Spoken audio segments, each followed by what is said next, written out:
First question, how'd you do in the poker tournament? I made an appearance. I didn't play.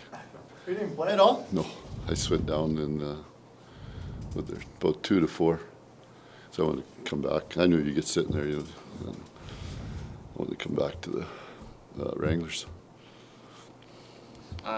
We didn't see Chris Tanev out there for Tanny practice. will miss these 2 games, and if everything goes well, we'll get him back after the break. So if there's any blessing in having a long break, that's it, right? So be thankful, because it's with that surgery you had last summer, major surgery. It wasn't that. We've seen a couple small chunks this season without Chris Tanev. Yeah. How does your group change when he's not available? Changed dramatically when you look at it. There's 2 things. Tanny is, everybody gets noticed for their offensive flair and points and all that as defensive, but 2 things he's so good at is his structure in terms of the X and O's part of your game. He's so detailed in it, and that's part of his preparation. And then the other one's just his one-on-one play, which is not a structure or anything like that. It's just a defending one-on-one thing, and that's where everybody has to. Nobody replaces Chris Tanev, but I think your defense, with guys like Connor coming in and Stoney playing a few more minutes in there, but then Z goes up a notch, right? And McKenzie goes back to the right side. It really affects all right. The only pair that doesn't get affected there is Noah and Rass. But so they have to continue to be really good players, but then the next 4 have to take that little bump in their game in terms of some of what Chris does. Do you miss him on the bench too? He's always struck me as sort of the calming presence for that blue line It's group. not just the blue line, it's your locker room. That's every coach has a handful of players like that are, you don't have to say nothing or you don't have to react. Those guys take care of it. So what's your message to Connor then? He's been out of the lineup for a little bit. What's your He's been advice? chomping at the bit. I met with him, and I think it was in Chicago about, where he is, and it happens. That's how it happens to lots of defensemen, right? But we've been getting him to work on both sides to see if that would get him another opportunity, which he hasn't played both sides. So just things like that. But you got to stay ready. You need, just for example, I bet if you did it last year, you look at a team like Colorado wins the Stanley Cup, and they go out and get Josh Manson at the deadline, and then they go through all their injuries all year, but by the time they're done, they probably play 10 defensemen. But your big 4 got to be big 4, right? So, but then those support guys, if you look at it, are huge parts of it, because you play every other day, and you can't be saying that guy's 25 minutes. You need somebody to play more than 10 minutes or 12 minutes. He's got to be a contributor.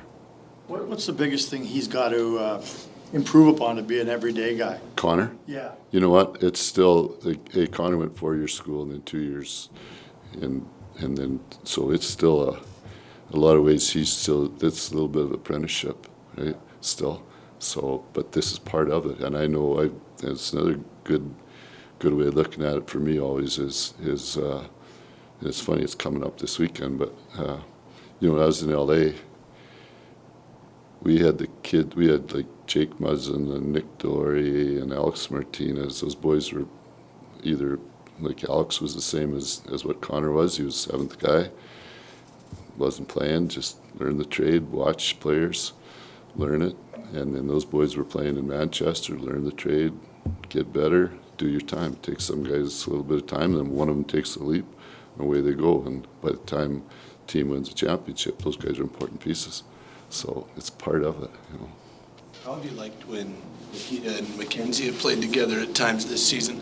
The key with Nikita and McKenzie is they're really good competitors. They just have to remember the structure of the game, and that's part of it too. With those 2 guys, even though they are in their 20s, time score, situations, all those things are really important to them, right? And a lot of times they're such good competitors, they get away from that, from their detail of their game. So, there's a reason defensemen are called defensemen, right? That's a position. Did you like the way the team responded to Chris leaving last game, or was there some disarray for a little while? Well, the problem always when you lose a defenseman is you need one guy that can play both sides. So McKenzie's the guy that can go both ways, right? So you're playing five, but then you're also getting caught. So like I told him, we're playing five, you guys. There's times you're gonna get caught on your wrong side. Just stay there. But that's not ideal for us either because you're seeing the game different. It's a different angle. And so you get in situations you don't want to be in. Is Chris Tanev arguably your most important player? He's part of that leadership group they're really important players for our team. I mean, we're still, it's like I said before, you're still really, you get Mange, young guy in a line, you got Dylan, young guy in a line. The way our team is, like those older guys are so important. It's like, and then we're keeping Louis with the two kids that are coming up. Like those guys are critical of those kids as we go forward. It's the same in the back end, right? It's critical for the team to keep those guys. We've talked about that, right? About how the young players, it's not the guys coming in, it's the young players in the organization have to improve this year for the team to get better. And you look at even the kids, those kids that have come up and played, like that's really important by position. You look at, like, I stick to that, and it won't change. Those kids got to become good players in the organization and good players on the team, because if you do it by position, you look at guys that are first and second year pros in the organization. You look at Dustin Wolf, you look at the two Russian boys, and you look at Poirier on defense. You look at Pelch, you look at Walker, you look at Connor Zary, you look at Cole Schwent. Those guys are all first, second year guys. They're important players, and they are like good prospects. So when they come up, it's part of the, it's like the next grade for them, sort of. So that's the only way organizations get better is through that development. We're lucky to have that team here because then you get to see them. Darryl, you've got a 9-day break between games coming up, shorter than the 3-week break you're supposed to have last season, but longer than the usual All-Star break. Is it too long, too short, or just right? Well, it's the same as Olympic years. It's not an All-Star break. It's like I've been through Olympic years with it, and you want to go in, you'd prefer to go in healthy and everybody on top of their game, so we won't be healthy, but we want to be on top of our game, and then you want to be in the fight, right? So we've stayed in the fight. We want to be in the fight. You want to come out of that break saying, hey, we're in the race here. Right, so that has to be your next focus, and I went through it, so I have a good feeling on how to handle it. So, but still, it's what our teams are 8, 9, 10 days, and they're not practicing, so it's sort of that next part when we talk about on ice and the dressing room and the leadership and all that. That's sort of the message that they have to it's okay if I say it, but they have to carry that. So.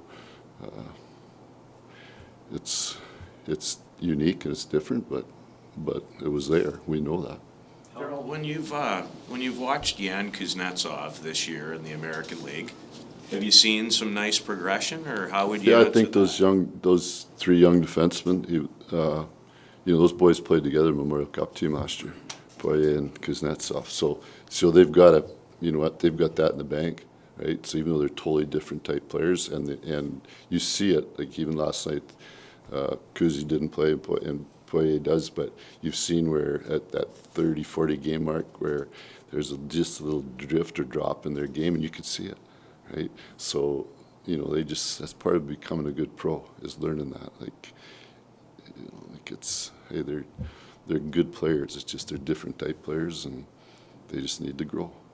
Can I just ask you, because we're not going to see you probably after tomorrow, Nazem Kadri, can you speak to the maturation process? Because I think it was pretty well documented when he was a young kid. Yeah. He wasn't maybe as mature as he needed to be. Yeah, I've talked to his coaches from junior. Peter DeBoer coached him in Kitchener, and Kitchener traded him to London, right? So he played his 2 years, and then he was traded, and so. Familiarity with coaches have coached him. And then the next part when he goes to Toronto, and he's in Toronto, but he's playing with the Marlies, and then playing with the Marlies, and then going to Leafs. So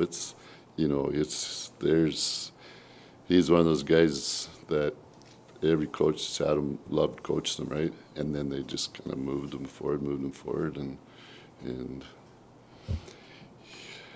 he's best way to describe him is he's a good competitor. Like, you know, he knows the game and he wants to get it done. And there's times where he's, you know, hey, he's one guy that's ready to go.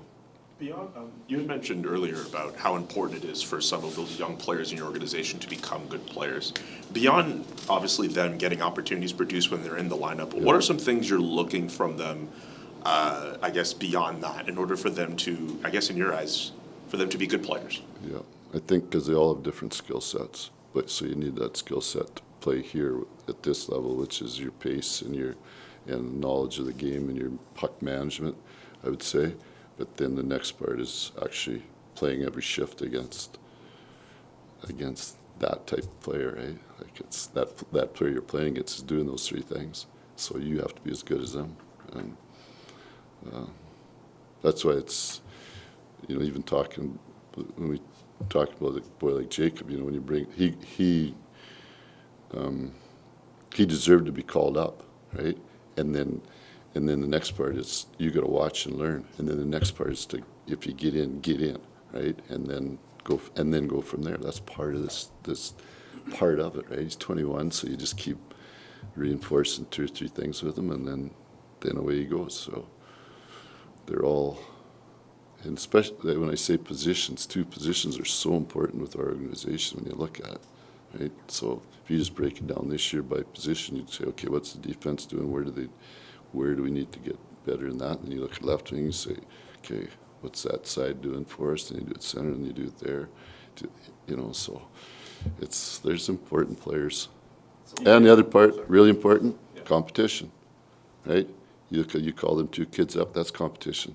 You know what? They show they can be positive contributors. That's, you know what? That's competition. Do you get that sense that both Peltz and Dewar have been retaining a lot of the information last little? Yep. No, there's no issues for sure. Like I know Peltz is here as a 21-year-old, and it's a tough thing, but that kid's got lots of things to add in terms of he's got the pace, he's got the IQ, he's got good puck play, like things like that. So he'll go to another level, that kid. I just want to ask, did you get a better read on him from the last game? He played a little more minutes and he has scoring chance? Yep. No, not just scoring chances, just, you know, like in the first game you asked those questions about him. Well, that's totally unfair for the kid, right? Plays, like I say, he plays 400 seconds. The first 3 shifts, man, I don't remember my first 3 shifts, but I bet they were friggin', not sure what I was doing, right? You're just high energy and away you go, right? I'll bet.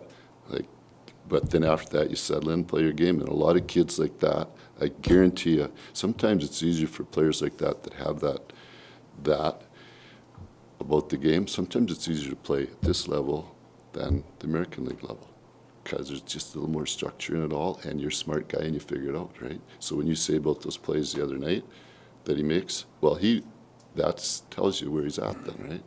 It's the next part of it. So, and that's a position that we have to get better at, the left side, when you look at it.